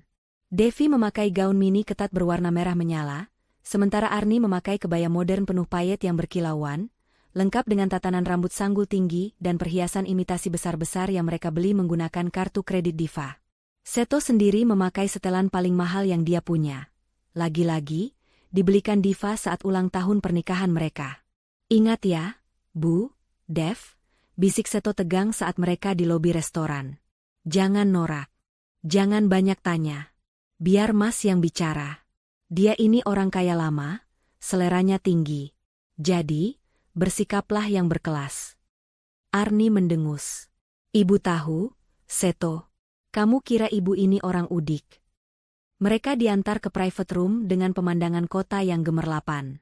Meja sudah tertata indah dengan piring-piring mahal dan puluhan alat makan yang Arni dan Devi tidak tahu fungsinya. Tepat 10 menit kemudian, pintu ruangan terbuka. Ralin, sebagai Rena, masuk. Dia tampak memesona. Dia hanya mengenakan gaun slip dress sederhana berwarna zamrud, tapi bahannya jelas sutra terbaik. Rambutnya ditata effortless, dan perhiasan yang dia pakai minimalis. Hanya sepasang anting berlian besar yang sinarnya membuat perhiasan Arni tampak seperti mainan plastik. Seto langsung bangkit, menarik kursi untuk Rena, dengan sikap ksatria. Sayang, kamu datang. Maaf aku terlambat. Ada sedikit masalah di pelabuhan. Urusan impor kuda baruku dari Argentina, kata Ralin santai, seolah baru membahas masalah membeli beras. Arni dan Devi menelan ludah. Kuda? Impor? Rena, kenalkan, kata Seto bangga. Ini ibuku, Ibu Arni. Dan ini adikku, Devi. Arni memasang senyum paling manisnya. Calon menantu ibu cantik sekali, ya ampun. Jauh lebih segar, lebih berkelas. Katanya, matanya memindai Ralin dari atas ke bawah, mencoba menghitung harga pakaiannya. Ralin hanya tersenyum tipis. Selamat malam, Ibu. Devi. Makan malam dimulai. Pelayan datang menyajikan hidangan-hidangan yang namanya tidak bisa dilafalkan Arni. Devi sibuk mengambil foto selfie dengan latar belakang makanan-makanan mahal itu. Di tengah-tengah hidangan utama, Arni tidak tahan lagi. Jadi, Nak Rena ini bisnisnya hotel, ya? Wah, hebat sekali. Seto banyak cerita. Katanya Nak Rena ini pintar sekali cari uang. Ralin menyesap sparkling waternya. Bukan saya yang pintar, Bu. Ayah saya yang pintar. Saya hanya disuruh belajar mengelola. Kadang membosankan. Membosankan. Devi menyahut, matanya berbinar. Gila. Kalau aku punya hotel, aku bakal pesta tiap hari di sana. Ralin terkekeh. Itu juga membosankan. Lalu dia menatap Seto dengan pandangan, memuja. Saya lebih suka pria yang membangun segalanya dari nol. Seperti Seto. Ambisius, pekerja keras. Tidak seperti pria manja yang hanya mengandalkan warisan. Seto membusungkan dada. Dia merasa dipuji setinggi langit. Arni melihat celah. Inilah saatnya. Dia harus mengunci calon menantu kaya ini. Betul sekali, Nak Rena. Seto itu anak kebanggaan ibu. Pekerja keras. Makanya ibu sedih sekali lihat nasibnya sekarang. Ralin mengerutkan kening, pura-pura bingung. Di bawah meja, jemarinya yang lentik menyentuh liontin kalung berliannya. Itu bukan liontin biasa. Itu adalah alat perekam audio dengan kualitas studio, menangkap setiap desibel di ruangan kedap suara itu. Nasib? Maksud ibu? Pancing Ralin. Arni membuang muka, seolah hendak menangis. Anakku ini, Nak, dia terjebak. Menikah dengan wanita yang salah. Devi langsung menimpali. Iya, Kak Rena. Kakak tidak tahu saja penderitaan Mas Seto. Istrinya di rumah itu. Devi memutar bola matanya. Manja. Kerjaannya cuma tidur di kamar, pura-pura sakit. Padahal Mas Seto sudah kerja banting tulang. Seto hanya diam, menatap Ralin dengan ekspresi, lihatkan aku menderita. Arni mengambil alih. Bukan cuma itu, Nak Rena. Yang paling berat itu. Arni merendahkan suaranya, seolah ini rahasia besar. Dia itu mandul, sudah bertahun-tahun menikah, tidak bisa kasih ibu cucu. Perempuan macam apa itu? Cuma bisa menghabiskan uang suami. Diva, yang sedang mendengarkan siaran langsung itu dari kamarnya melalui koneksi Bluetooth yang aman ke ponsel rahasianya, mencengkeram sprei ranjangnya. Menghabiskan uang suami? Dia tertawa tanpa suara. Terus, lanjut Arni, semakin bersemangat karena Ralin tampak simpatik. Dia itu juga pelitnya minta ampun. Padahal Seto yang cari uang. Tapi kalau ibu atau Devi minta sesuatu, susahnya setengah mati. Tidak pengertian sama sekali. Tidak seperti Nak Rena, pasti orangnya baik hati, tidak pelit. Iya, timpal Devi. Masa aku minta ganti mobil baru lagi saja dia bilang boros? Padahal mobilku yang lama sudah ketinggalan zaman. Ralin menahan napas sejenak, bukan karena kaget, tapi karena menahan tawa muaknya. Dia menatap Seto. Seto, semua ini benar? Separah itu? Seto mengangguk pasrah. Itulah bebanku selama ini, Rena. Aku bertahan hanya karena kasihan. Ralin menatap ketiga orang di depannya. 3 wajah yang bersinar oleh keserakahan. Wajah Seto yang arogan. Wajah Arni yang licik. Wajah Devi yang manja. Ini, kata Ralin, meletakkan serbetnya. Ini baru menantu idaman ibu, kata Arni cepat, menyambar kalimat Ralin. Tidak seperti Diva, sudah mandul, pelit pula. Ralin tersenyum. Senyum sinis yang tersembunyi di balik topeng simpatinya. Ibu, Devi, Seto, kalian sudah membuka mata saya, katanya pelan. Dia tahu, rekaman ini adalah paku terakhir untuk peti mati mereka. Makan malam di El Orangerie adalah sebuah kesuksesan besar. Setidaknya, begitulah menurut Seto, Arni, dan Devi. Sepanjang perjalanan pulang di dalam mobil, mereka tidak henti-hentinya membahas Rena. Luar biasa, Seto. Ibu tidak pernah lihat perempuan sekaya dan semanis itu. Seru Arni dari kursi belakang, matanya masih berbinar-binar membayangkan kuda Argentina dan hotel di Bali. Sudah jelas, dia itu jodohmu. Jauh lebih baik dari yang di rumah. Yang itu cuma bawa sial. Devi, yang duduk di depan, sibuk mengedit foto selfie-nya dengan latar foie gras yang tadi dia cicipi. Gila, Mas. Kak Rena itu goals banget. Tadi dia pakai tas keluaran terbaru yang harganya 800 juta. Aku cek di internet. Coba kalau kita sudah jadi keluarganya, pasti aku dibelikan juga. Seto hanya tersenyum simpul. Tapi hatinya membara. Dia merasa seperti raja. Dia telah menaklukkan Rena. Rekaman penghinaan dari Arni dan Devi di restoran tadi, yang dia anggap sebagai curhat keluarga, telah sukses membuat Rena semakin luluh dan kasihan padanya. Tepat sebelum berpisah di lobi hotel, Rena membisikkan sesuatu yang membakar semangatnya. Aku kagum dengan kesabaranmu, Seto. Tapi aku tidak bisa menunggu pria yang tidak bisa mengambil keputusan. Ayahku sudah memberiku ultimatum. Aku akan ke Makau minggu depan. Mungkin aku akan terima perjodohan itu. Ultimatum. Itulah yang Seto butuhkan. Begitu mobil memasuki garasi rumah mewah, milik Diva, itu, Seto mematikan mesin. Tapi dia tidak langsung turun. Dia berbalik ke belakang, menatap ibu dan adiknya. Wajahnya mengeras, penuh tekad. Dengar, katanya dengan suara berat. Kita tidak bisa menunggu lagi. Rena, sudah memberiku ultimatum. Malam ini, kita harus selesaikan malam ini juga. Mata Arni membelalak, lalu menyipit licik. Maksudmu? Kita usir dia, kata Seto dingin. Aku tidak peduli lagi. Dia sudah jadi penghalang. Dia sudah tidak berguna. Dia harus pergi malam ini, agar besok aku bisa bilang pada Rena bahwa aku pria bebas. Devi menjerit tertahan, bukan karena takut, tapi karena antusias. Serius, Mas? Malam ini? Setuju.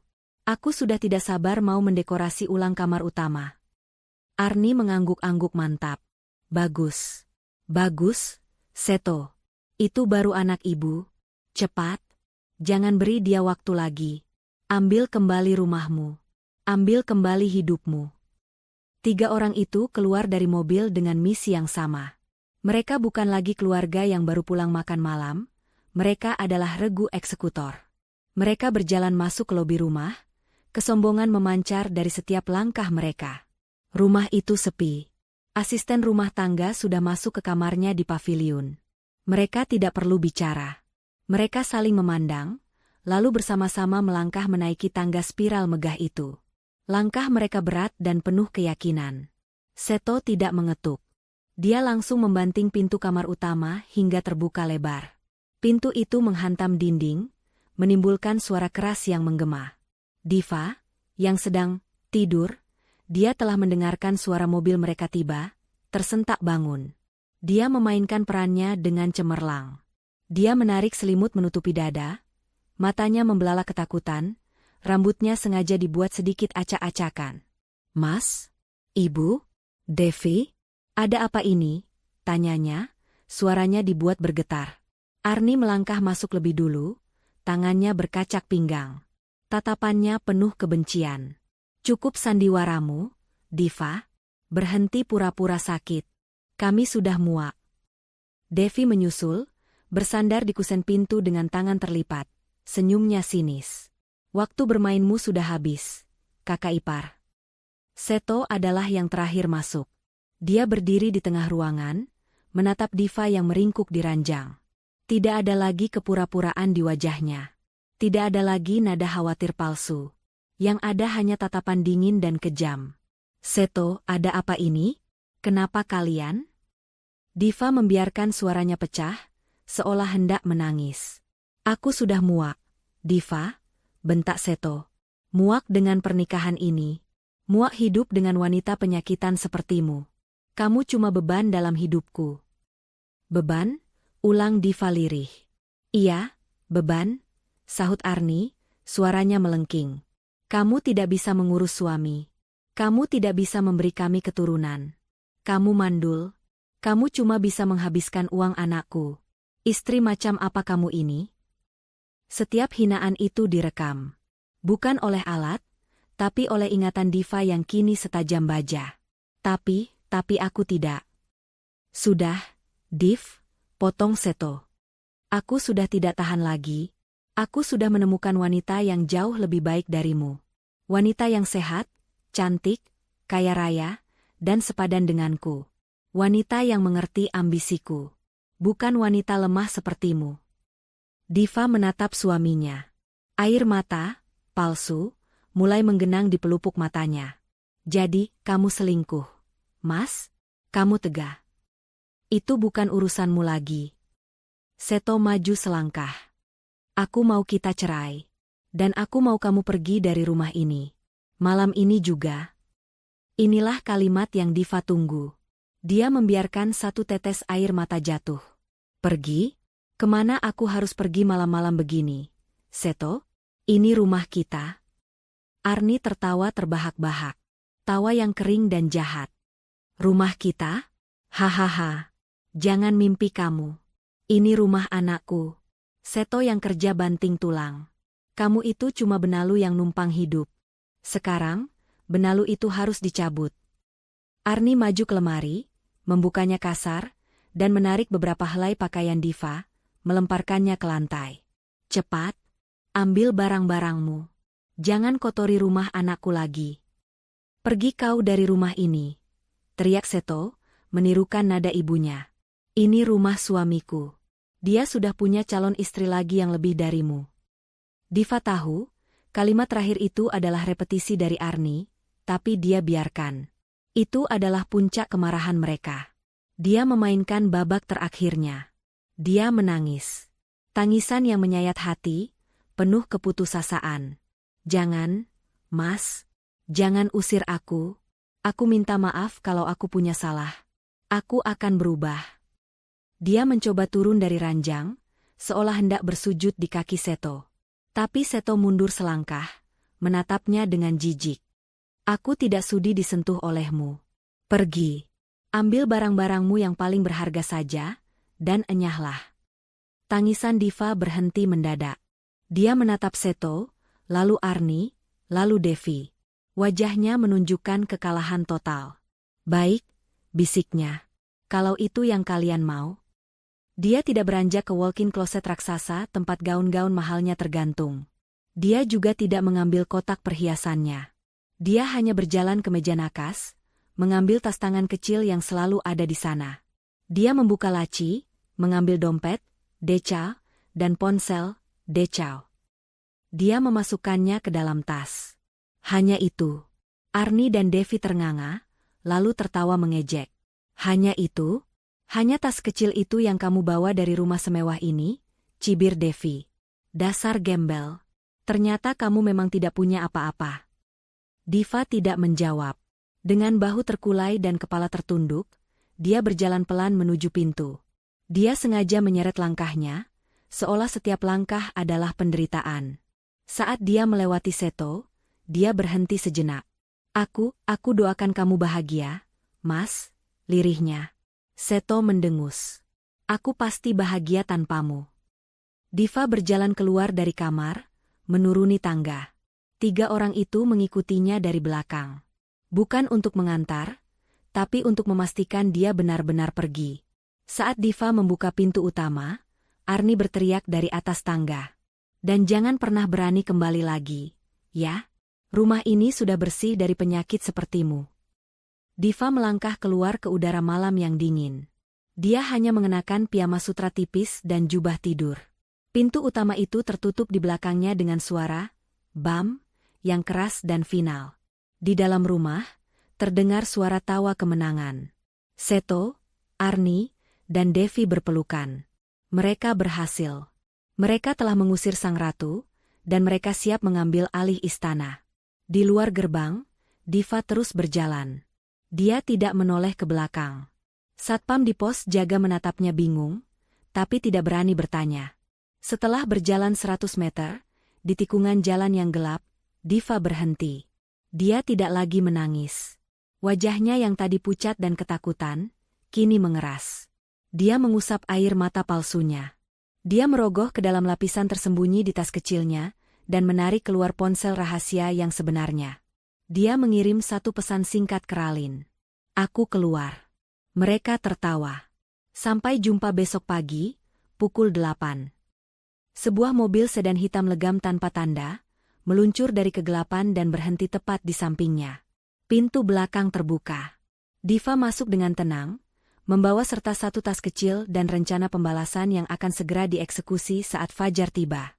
Fajar menyingsing di atas rumah mewah itu, membawa aura yang sama sekali berbeda bagi para penghuninya. Semalam, mereka berpesta. Setelah Diva pergi, Seto segera menelepon Rena, mengabarkan bahwa masalah kecilnya sudah disingkirkan dan dia adalah pria bebas. Di seberang telepon, Rena, Ralin, tertawa manja dan berkata, "Bagus, sayang. Kamu memang jantan. Sebagai hadiah, aku akan datang besok pagi jam 8. Kita sarapan bersama sebagai keluarga barumu." Maka, pagi itu adalah pagi perayaan. Seto terbangun di kamar utama. Kamar miliknya. Dia meregangkan tubuh di atas kasur king size yang empuk, tempat yang semalam masih ditempati oleh istri penyakitannya. Dia tersenyum lebar. Udara pagi ini terasa lebih segar, cahaya matahari lebih cerah. Dia merasa telah lahir kembali. Dia bangkit, bersiul, dan mandi di kamar mandi marmer yang luas. Membayangkan, Rena akan segera berbagi ruangan ini dengannya. Di lantai bawah, Arni sudah bertindak seperti ratu penguasa. Dia bangun paling pagi, bukan untuk memasak, tapi untuk menginspeksi. Dia berjalan mondar-mandir di ruang makan, menggeser vas bunga, mengkritik tata letak. Nanti, kalau si Rena itu sudah resmi jadi istrimu, Seto, katanya pada Seto yang baru turun dengan setelan kasual paling mahalnya, Ibu mau ganti semua kursi makan ini. Pakai yang kakinya ada ukiran emas. Biar pantas. Devi turun tak lama kemudian. Matanya masih setengah terpejam tapi senyumnya lebar. Gila. Aku tidur nyenyak banget. Akhirnya rumah ini damai, tidak ada aura negatif si mandul itu. Serunya, lalu langsung mengambil ponselnya, ponsel yang dibelikan Diva, untuk memeriksa media sosial. Mas, nanti bilangin ke Kak Rena, ya. Aku mau dong diajak ke fashion show yang di Paris itu. Kan ayahnya punya hotel di mana-mana. Diam kamu. Sentak Seto, tapi nadanya bercanda. Kalian berdua, ingat, hari ini bersikap yang baik. Rena, itu wanita berkelas. Jangan bikin malu. Dia akan sarapan bersama kita. Dia akan lihat betapa harmonisnya keluarga kita. Pasti, sahut Arni. Ibu akan tunjukkan kalau ibu ini calon mertua idaman. Mereka duduk di meja makan. Asisten rumah tangga baru, pilihan Arni, menghidangkan sarapan mewah, kroasang hangat, jus jeruk segar, dan kopi impor. Mereka makan dengan lahap, tertawa-tawa merencanakan masa depan. Seto membayangkan posisinya sebagai direktur di perusahaan Rena. Arni membayangkan dirinya menjadi sosialita, memamerkan menantu barunya. Devi membayangkan liburan tanpa batas dan kartu kredit platinum. Tepat pukul 8 pagi, sesuai janji, bel rumah berbunyi. Ting-tong. Suara itu menghentikan tawa mereka seketika. Seto langsung berdiri, jantungnya berdebar kencang. Itu dia, bisiknya penuh semangat. Dia merapikan rambutnya di cermin besar di lobi. Ibu, Devi, ingat pesan Mas. Senyum. Arni dan Devi berdiri di belakang Seto, memasang senyum terlebar mereka. Seto berjalan menuju pintu utama. Ini adalah langkah seorang pemenang. Dia akan membuka pintu menuju kehidupan barunya yang gemilang, dan menutup pintu masa lalunya yang suram selamanya. Dia memutar gagang pintu dengan senyum lebar, siap menyambut Rena dengan pelukan. Sayang, kamu dat. Kalimat Seto terputus. Senyum di wajahnya membeku, lalu perlahan luntur, digantikan oleh ekspresi kebingungan total. Di depan pintu, di bawah cahaya matahari pagi yang cerah, bukanlah pemandangan yang dia harapkan. Bukan Rena, yang manja dengan gaun pagi yang anggun. Di sana, di teras rumahnya, berdiri 3 sosok. Tidak, 4. Di tengah, berdiri Diva. Tapi ini bukan Diva yang dia usir semalam. Bukan wanita piyama kusut yang menangis memohon. Diva yang ini berdiri tegak, seolah tulang punggungnya terbuat dari baja. Dia mengenakan powersuit berwarna biru elektrik yang potongannya sempurna, menyorotkan aura kekuasaan yang tajam. Rambutnya yang biasa tergerai lembut, kini tersanggul rapi dan ketat di belakang kepalanya. Riasan wajahnya flawless, profesional, dengan lipstik merah menyala di bibirnya. Matanya, yang semalam sayu dan penuh air mata, kini menatap lurus ke depan, dingin, tajam, dan tanpa emosi sedikitpun. Dia tampak seperti bos. Di sebelah kirinya, berdiri wanita yang Seto kenal sebagai Rena. Tapi, Rena, ini juga telah bertransformasi. Gaun zamrud dan aura manjanya lenyap. Wanita ini mengenakan setelan blazer hitam yang kaku, kemeja putih bersih yang dikancing hingga ke atas, dan rambutnya ditarik ke belakang membentuk ekor kuda yang ketat. Kacamata berbingkai tegas membingkai matanya yang kini menatap Seto seolah dia adalah serangga menjijikan. Dia memegang tas kerja berbahan kulit hitam, bukan tas kutur 800 juta. Dan di belakang mereka, di sisi kiri dan kanan, berdiri 2 petugas kepolisian berseragam lengkap, berwajah datar dan tangan siap di pinggang. Otak Seto mengalami korsleting. Dia tidak bisa memproses informasi ini. Rena, katanya, suaranya tercekat. Dia masih menatap Ralin. Sayang, ini kejutan apa lagi? Kenapa kamu pakai baju begitu? Dan pandangannya beralih ke Diva dengan marah. Kamu, berani sekali kamu kembali ke sini. Sudah aku bilang, kan? Pergi. Arni dan Devi, yang tidak sabar di belakang, kini maju. Wajah mereka sama bingungnya. Seto, ada apa sih lah? Suara Arni terhenti saat melihat Diva. Loh, kurang ajar. Sudah diusir berani kembali lagi. Mau apa kamu? Hah? Arni berteriak, mencoba menerobos ke depan untuk mendorong Diva. Tapi salah satu polisi maju selangkah, menghalangi Arni hanya dengan tatapan tajam. Arni langsung kicep. Devi adalah yang paling bingung. Dia menatap antara Ralin dan Diva. Kak Rena, kok kakak sama si gembel ini? Sih? Kakak tidak diapa-apain, kan? Mas, ini pasti si Diva yang panggil polisi, mau lapor KDRT pura-pura. Hahaha, tidak akan ada yang percaya. Seto masih terpaku pada Ralin.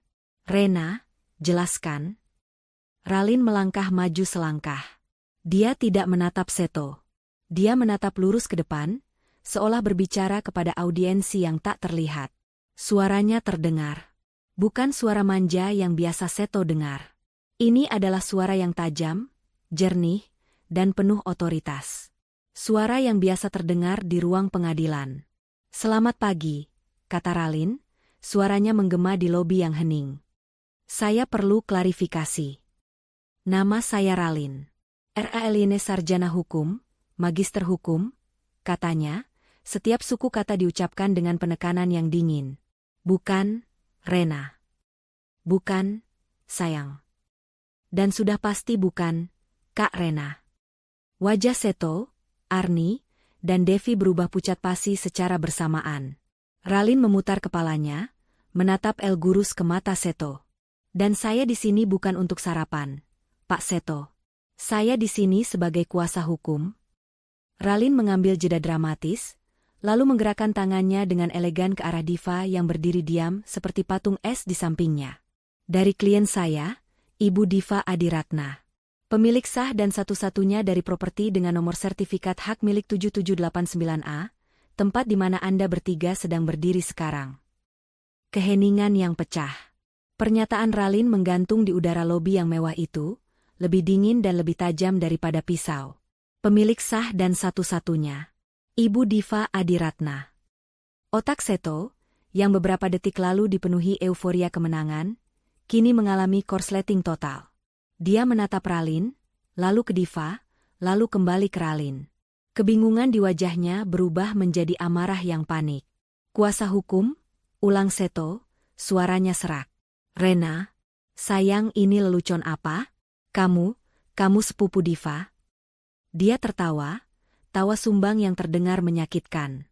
Bercanda kan? Ini pasti kejutanmu. Kamu mengerjaiku, kan? Oke, aku kalah. Sekarang suruh polisi ini pergi, mereka membuatku takut. Dia melangkah maju, mencoba menyentuh lengan Ralin. Lengan, Rena, nya. Ralin mengambil satu langkah mundur, ekspresi wajahnya sedingin es. Jangan sentuh saya, Pak Seto. Dan ya, saya sepupu Ibu Diva. Semua ini, Ralin menggerakkan tangannya, menunjuk pada dirinya sendiri, adalah bagian dari pengumpulan bukti atas rencana kriminal Anda. Kriminal? Pekik Seto. Gila. Kamu sudah gila. Arni, yang sedari tadi membeku, akhirnya menemukan suaranya. Dia menerobos maju, menunjuk-nunjuk wajah Diva. Berani sekali kamu fitnah kami. Hah? Kamu panggil polisi ke rumah anak saya. Kamu mau lapor KDRT pura-pura, kan? Biar dapat harta? Kamu tidak akan dapat apa-apa, dasar perempuan licik. Ibu, kata Diva, dan itu adalah kata pertama yang dia ucapkan pagi itu. Suaranya tenang, datar, dan kuat. Begitu kuat hingga Arni refleks terdiam. Ini rumah saya? Bohong. Map pertama, kepemilikan aset, kata Ralin dengan suara lantang, seolah sedang berada di ruang sidang. Dia membuka tas kerjanya yang elegan, mengeluarkan sebuah map kulit tebal. Dia tidak menyerahkannya, hanya menunjukkannya. Rumah ini, sertifikat hak milik nomor 7789A, beserta seluruh isinya, dibeli dan dilunasi oleh Ibu Diva Adiratna, menggunakan dana pribadinya, 2 tahun sebelum pernikahan Anda. Wajah Seto berubah pucat seperti kapur. Ini, lanjut Ralin, disebut sebagai harta bawaan. Harta yang tidak akan pernah bisa Anda miliki, Pak Seto. Secara hukum, Anda, Ibu Arni, dan Nona Devi. Ralin menatap Devi yang bersembunyi di belakang Arni, hanyalah tamu yang menumpang. Dan semalam, sang pemilik rumah sudah secara sah mengusir tamu-tamu yang tidak tahu diri. Tidak, tidak mungkin. Arni histeris. Dia menoleh ke Seto. Seto, kamu bilang ini rumahmu. Kamu bilang ini hasil kerjamu. Kamu bohongi ibu? Seto tidak bisa menjawab. Dia menatap Ralin dengan tatapan terluka, seolah dialah korbannya. Jadi, semua itu? Di lounge makan malam, semua kata-katamu itu bohong? Oh, saya tidak bohong, kata Ralin. Saya hanya tidak memberitahu Anda kebenaran seutuhnya. Anda yang berbohong. Dan saya punya rekamannya. Ralin mengeluarkan map kedua. Map kedua, ketenaga kerjaan. Diva kini melangkah maju, berdiri di samping Ralin.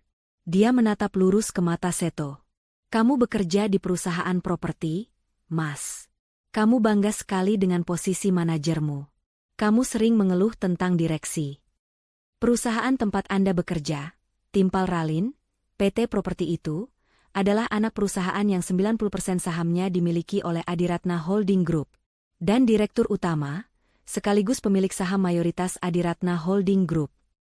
Ralin sengaja menjeda, membiarkan kebenaran itu meresap. Adalah Ibu Diva Adiratna. Jika tadi wajah Seto pucat, kini wajahnya berubah kelabu. Dia tersandung mundur selangkah, menabrak meja konsol di belakangnya. Tidak, tidak. Devi menjatuhkan ponselnya. Benda itu berdebam di lantai marmer. Ya, kata Ralin tegas. Dan berdasarkan rekaman pengakuan Anda yang luar biasa jelas kepada saya, saat saya masih menjadi Rena, di mana Anda merinci rencana Anda untuk mengambil alih perusahaan dan menipu istri bodoh Anda. Ralin mengeluarkan selembar surat. Ini adalah surat pemecatan Anda. Efektif detik ini juga. Dengan alasan konspirasi kriminal dan pelanggaran etika berat. Anda dilarang memasuki properti perusahaan manapun yang terkait dengan Adiratna Group. Seto menatap surat itu dengan nanar. Tanda tangan di bagian bawah, tanda tangan Diva.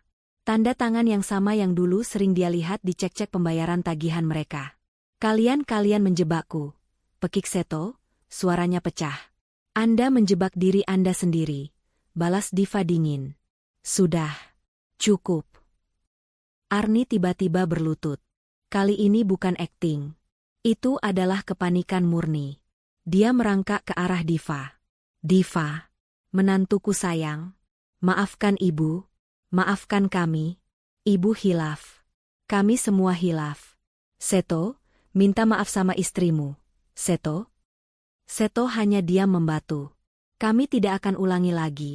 Div? Kami pergi. Kami akan pergi, kata Arni, air matanya kini sungguhan. Tapi jangan pecat Seto. Nanti kami makan apa? Devi masih kuliah. Kamu tega lihat keluarga suamimu sengsara? Keluarga? Ralin tertawa sinis. Bicara soal biaya hidup. Mari kita buka map ketiga. Tagihan. Ini adalah map yang paling tebal. Ralin membukanya. Ibu Arni, Anda bilang klien saya pelit? Mari kita hitung. Selama 1 tahun Anda dan putri Anda tinggal di sini sebagai benalu. Biaya kuliah Devi di universitas mahal itu, 500 juta rupiah. Mobil baru Devi, 450 juta. Uang jajan bulanan Devi, total 180 juta. Biaya underscore shopping dan salon Ibu Arni dan Nona Devi, ditagihkan ke kartu kredit Ibu Diva, total 450 juta. Renovasi dapur norak itu, 200 juta. Belum termasuk biaya makan, listrik, dan gaji asisten rumah tangga yang kalian pecat. Total utang Anda, atas nama Pak Seto sebagai kepala keluarga yang memboyong Anda ke sini. Ralin menatap angka di baris paling bawah. 3 miliar, 480 juta rupiah. Devi menjerit. Jeritan tertahan yang lebih mirip suara tercekik. 3 miliar? Aku tidak mau dipenjara. Ini gila. Seto akhirnya berteriak. Aku tidak pernah tanda tangan utang. Itu uang istri untuk suami. Itu kewajiban kamu. Kewajiban? Ralin mengangkat alis. Dia merogoh sakunya, mengeluarkan sebuah pemutar audio digital kecil. Kewajiban istri juga untuk dihina. Dia menekan tombol play. Suara Arni yang cempreng memenuhi lobi. Terdengar jelas dari rekaman makan malam di El Orangerie. Ini baru menantu idaman ibu. Tidak seperti Diva, sudah mandul, pelit pula. Wajah Arni berubah hijau. Ralin menekan tombol lagi. Atau kewajiban suami untuk merencanakan kejahatan. Suara Seto yang penuh percaya diri terdengar. Suara yang sama yang didengar Diva di balik dinding. Begitu, Rena, lengket, kita ambil alih rumah ini, perusahaan itu, baru Diva kita tendang. Dan rekaman terakhir, yang paling menyakitkan. Dari malam Seto bersama Rena. Aku akan menendangnya keluar dari rumah itu tanpa sepeser pun. Biar dia tahu rasa. Seto jatuh berlutut. Bukan untuk minta maaf. Tapi karena kakinya lemas. Dia kalah telak. Rena, Ralin. Lirih Seto, menatap pengacaranya itu dengan putus asa. Aku cinta sama kamu. Aku sungguh-sungguh. Aku cuma pura-pura bicara begitu biar kamu terkesan. Itu adalah paku terakhir di peti matinya. Diva, yang sedari tadi dia mengamati kehancuran mereka, akhirnya melangkah maju. Dia tidak lagi terlihat marah. Wajahnya tenang. Dia berjongkok, menyejajarkan wajahnya dengan wajah Seto yang tertunduk. Kamu tahu apa yang paling menyakitkan, Seto? Bisik Diva, suaranya hanya untuk mereka berdua. Bukan uang 3,5 miliarku yang hilang.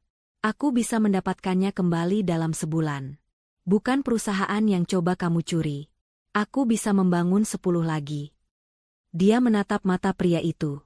Yang menyakitkan adalah kamu mengambil cintaku, kepercayaanku, kesetiaanku. Dan kamu, ibumu, dan adikmu, menginjak-injaknya setiap hari di rumahku sendiri. Kamu menyebutku, mandul, saat kamu makan dari uangku. Kamu menyebutku, penyakitan, saat kamu tidur di ranjangku. Diva berdiri tegak. Utang itu akan saya tagih. Lewat Ralin. Sampai lunas. Jika tidak, kalian bertiga akan saya tuntut secara perdata dan pidana.